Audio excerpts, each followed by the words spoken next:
नमस्कार मंडळी, स्वागत आहे तुमचं फार्मर ज्योती या यूट्यूब चॅनलवर। आज मी तुम्हाला बनवून दाखवणार आहे गव्हाची खीर।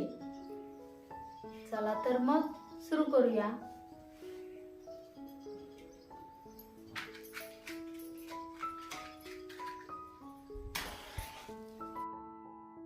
पहिल्यांदा घालूया 1 चमचाभर तेल। गरम तेलात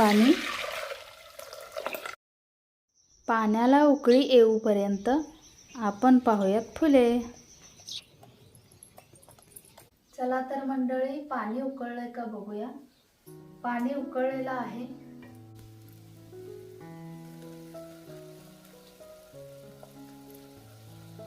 आता ही 4 तास भिजवलेलं गहू आहे। 4 तास आधी मी याला भिजत घातलं होतं।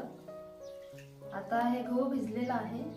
भिजू घालताना स्वच्छ धुवून मग भिजू घाला।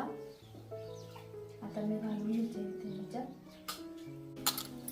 आमच्याकडे या गव्हाला खपली गहू किंवा खिरीचे गहू असंही म्हटलं जातं।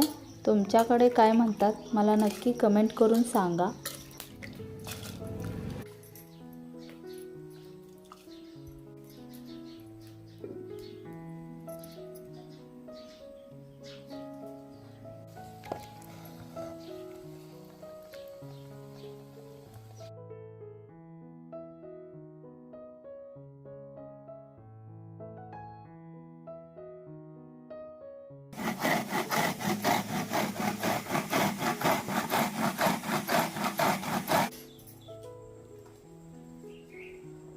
अगदी मंद आचेवर मी गहू शिजवून घेतलेला आहे। तर बघूया आपण हे शिजलंय का।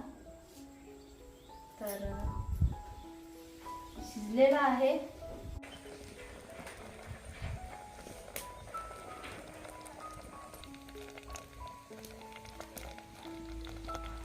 छान खीर शिजून तयार आहे। आता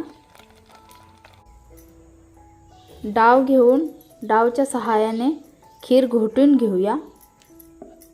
तुमच्याकडे याला काय म्हणतात मला नक्की कमेंट करून सांगा। आमच्याकडे तर डाव म्हणतात। लाकडापासून तयार केला जातो, लाकडी असतो हा डाव। खीर घोटून घेताना मातीच्या भांड्यात जर खीर तुम्ही घोटत असाल तर जरा जपूनच, कारण मातीचं भांडं असल्यामुळे ते फुटू शकतं। असं छान घोटून घ्यायचं बघा। इथं मी घेतलेला आहे गूळ, मोठ्या वाटीने 1 वाटी, किसलेलं खोबरं, बदाम, काजू, सुंठ पावडर, खसखस, वेलची पूड आणि जायफळ।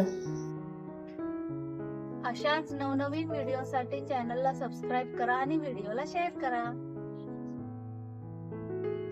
पहिल्यांदा गूळ घालूया।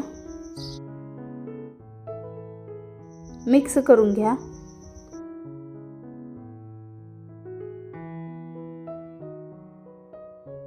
सुकं खोबरं 1 वाटी मिक्स करून घ्या।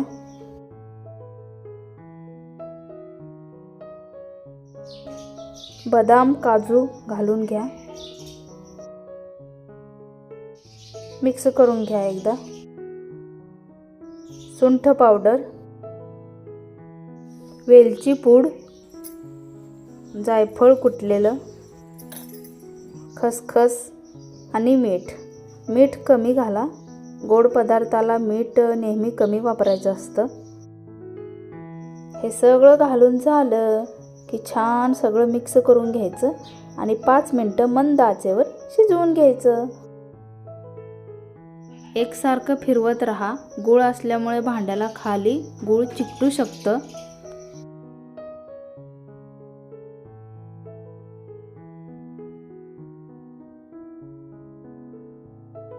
खीर बघा किती छान दिसतीये।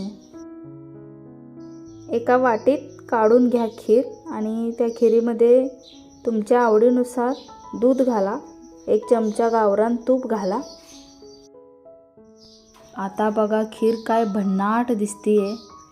वाह, किती छान एक जीव झालेली आहे। छान मिक्स करून घ्या ही खीर आणि खिरीसोबत नाचणीचे पापड। वाह, अगदी 5 मिनिटात मी ही रेसिपी तुम्हाला दाखवलेली आहे. नक्की ट्राय करून बघा. व्हिडिओ आवडला असेल तर लाईक करा, शेअर करा आणि चॅनलला सबस्क्राईब करायला विसरू नका. धन्यवाद.